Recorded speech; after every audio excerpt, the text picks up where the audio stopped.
Welcome, dear dreamer. As you settle beneath your blanket, allow your body to soften with every breath. Inhale deeply through your nose and exhale slowly through your lips. Feel the calm rise within you, like a gentle tide washing over the shore of your mind.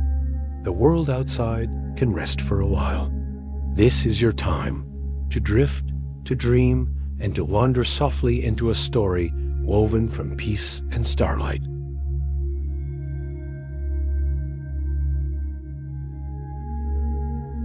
The Harvest Lantern Auction. As the last streaks of golden daylight slipped beyond the rolling hills, Clara Whitmore stood by the kitchen window of her family's farmhouse, watching the horizon glow with the quiet promise of winter.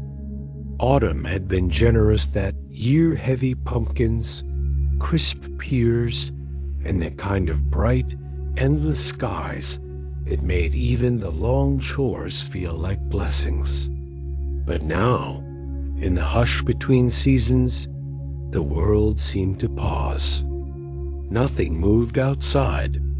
No leaves drifting down. No birds crossing the fields. No wind teasing the dried cornstalks. Just that expectant, breath-held stillness that came when autumn began stepping aside for winter. Clara brushed her palms on her apron, her heart thrumming with anticipation. Tonight was the Harvest Lantern Auction, a beloved tradition in Willowbank County. Though officially held to raise money for the schoolhouse repairs, everyone knew the real reason folks came: the pies. And the chance for a young man to win the privilege of sharing a slice with the young woman who baked it. And this year, just maybe Clara hoped her pie might be shared with a certain farmhand named Ezra Collins. On the wooden table behind her sat her contribution, a perfectly cooling pear and spice pie with a braided crust and sugared top, its surface crackling slightly from the caramelized glaze. The scent of nutmeg and browned butter filled the kitchen, mingling with the faint lingering aroma of wood smoke from the stove. Her mother had supervised each step, offering advice as gently as she never did with sewing or quilting. Remember, her mother had said, a pie is judged first by its crust, then by its scent. Don't rush the dough. Let it tell you what it needs. Clara had followed every instruction with devotion. At 16, she was proud of finally earning her mother's approval. Pear pies were notoriously tricky, softening too soon or releasing too much juice if mishandled. But this one was perfect. The door banged open, and a gust of icy wind swept in, followed by Clara's younger brother Jonah, cheeks bright red from the cold. Smells like you're trying to win every boy in town tonight, he teased, leaning too close to the pie. Don't touch it, Clara warned, swatting him away with her apron. Jonah grinned and ducked out, heading toward the barn. Clara rolled her eyes, but a smile tugged at her lips. She knew he'd tease her endlessly if he ever found out about Ezra. She lifted the pie with both hands, settling it into a small wooden crate her father had made. It had her initials C wobbined lightly into one corner. She'd told her friend Abigail the design so the message could be discreetly passed on to Ezra's cousin, who was certain to pass it on again. Everything was in place. Tonight might be perfect. The walk to the schoolhouse. By dusk, the Whitmore wagon creaked down the long dirt road, lanterns hanging from its sides glowing like floating fireflies. Clara sat beside her mother, keeping the crate carefully balanced on her lap, checking the blanket tucked around it for drafts. The sky overhead stretched clear and cold, stars already whispering through the deepening blue. "It'll be a fine night," her father remarked from the driver's bench. Clara nodded, hardly trusting herself to speak. Her stomach fluttered as they approached the schoolhouse, the only large building for miles, its windows glowing warmly, silhouettes gliding past the panes like shadows in a lantern. Horses were tied up all along the fence. Wagons lined the yard. Laughter drifted through the open doorway. Inside, the schoolhouse was alive with cheerful chaos. Women carried baskets and boxes toward the long table near the front, where pies of every shape and flavor were accumulating. The windows reflected the crowded, bustling room like mirrors. Children darted beneath arms, skirts swished, and men awkwardly tugged at their coats or hats, pretending they weren't excited for the auction. Clara set her crate gently among the others. She looked around. Ezra wasn't there yet. Her heart stumbled a little. The auction begins. The room quieted as Mr. Barrow, the jovial shopkeeper with a booming laugh, stepped to the front. He always led the autumn auction and did so with such enthusiasm that even the shyest townsfolk found themselves smiling. He thanked the ladies for their baking, the men for their generosity, and then clapped his hands together. "All right, folks. Let's begin with a true fall classic pumpkin pie from Mrs. Charles's kitchen." The crowd erupted into cheers and playful hoots. One by one, pies were brought to the podium. A huckleberry pie baked by the unmarried teacher. Miss Rhodes won by the barber, who turned pink as a beet. A walnut molasses pie that set off a bidding war among 3 farmers. A lemon chess pie, easily guessed as Abigail's, given how she clasped her hands under her chin every time someone raised the bid.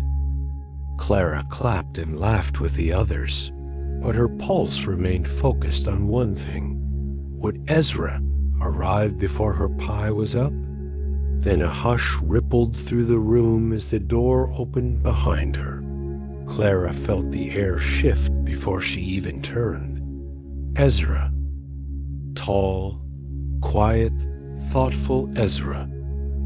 His dark hair was tousled by the wind, and his eyes immediately scanned the crowd. When he spotted Clara, he gave a small, almost imperceptible nod. Her breath caught. Abigail leaned close, whispering, "He knows. My brother told him." Clara wished her pulse would calm, but it only fluttered harder. The moment of truth. After several more pies were auctioned, Mr. Barrow reached into the pile and lifted Clara's wooden crate. "Well, now," he said, raising his eyebrows, "what have we got here? A fine little box, and a pie inside that smells like autumn was bottled and baked for our enjoyment." The crowd laughed warmly as he removed the pie. Clara felt heat rise to her cheeks. "A pear and spice pie," Mr. Barrow announced. "Braided crust, sugared top. Look at that craftsmanship." Clara's mother beamed beside her. Jonah elbowed her subtly. Bidding began immediately. A few older bachelors jumped in. First pear pies were uncommon and highly prized. Clara gripped her skirt, pulse hammering. Then she saw him, Ezra, quietly raising his hand. Someone countered him, Mr. Henley, an eager widower. Ezra raised his bid again. Another man joined in, then another. Clara's hands trembled slightly. Finally, after several tense moments, Ezra lifted his hand one last time, voice steady and sure. 50 cents. The room erupted in murmurs. 50 cents was a small fortune for a farmhand. Mr. Barrow grinned widely. No one topping that? Going once, twice, sold to young Mr. Collins. Clara let out a small breath she didn't know she'd been holding. Her pie had earned the third highest bid of the evening. But more importantly, Ezra had won it, sharing the pie. When the music began, gentle fiddle tune lanterns were set around the room, casting warm light over the desks and chalkboard. Plates were passed out, lemonade poured, laughter filling every corner. But Clara hardly noticed any of it. Ezra approached slowly, the wooden crate tucked under his arm. "Evening, Clara," he said softly. "Hello, Ezra," she replied, her voice barely audible over the flutter in her chest. "Would you like to eat outside?" he asked. "It's quieter." She nodded. They stepped out onto the wooden front steps of the schoolhouse, breath visible in the crisp night air. The lantern inside the doorway glowed behind them, but out here, everything felt still, soft, and peaceful. Ezra cut a slice for her first, never taking one for himself until she tasted it. She brought the fork to her lips. Warm spices, sweet, soft pear, golden crust. She swallowed and dared to meet his eyes. "It's good," she whispered. Ezra smiled, a genuine shy smile that made Clara's heart feel like it had wings.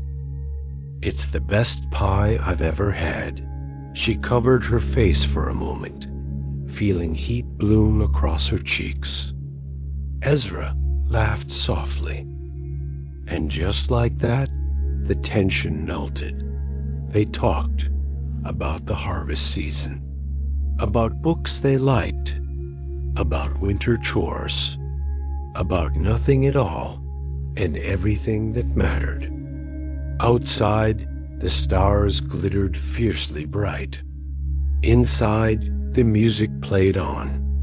But Clara felt as if the entire world had narrowed to the two of them, sitting shoulder to shoulder in the cool autumn night. Eventually, they fell quiet, simply watching the constellations. "It'll snow early this year," Ezra murmured. "I think so too," Clara whispered. After a long pause, Ezra added softly, "I hope I can buy your pie again next year." Clara's breath caught.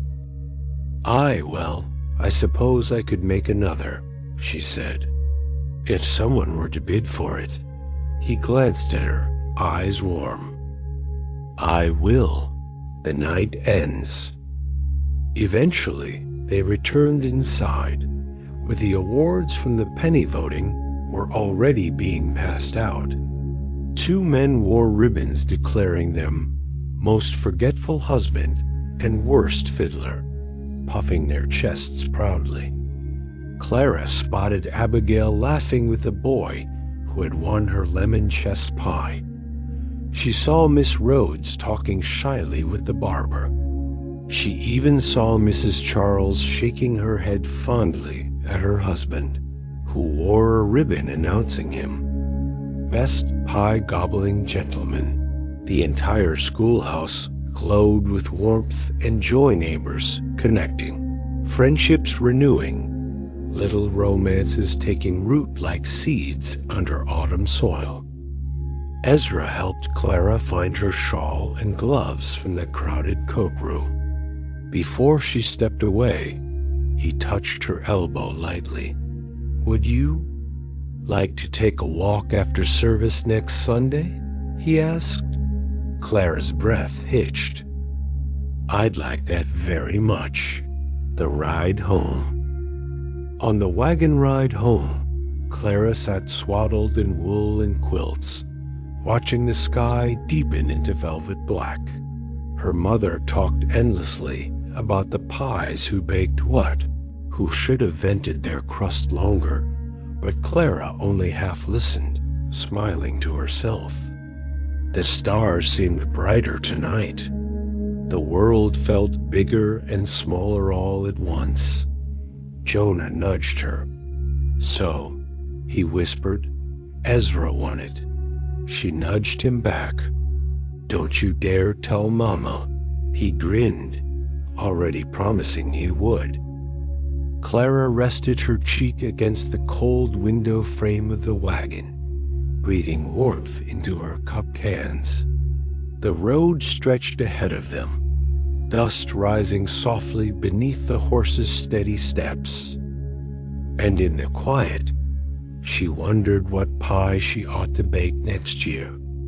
Then another thought drifted in, and she wondered what it might feel like to walk through the first snowfall of winter beside Ezra Collins. Wrapped in quilts, warmed by hope, she closed her eyes and let sleep take her gently home.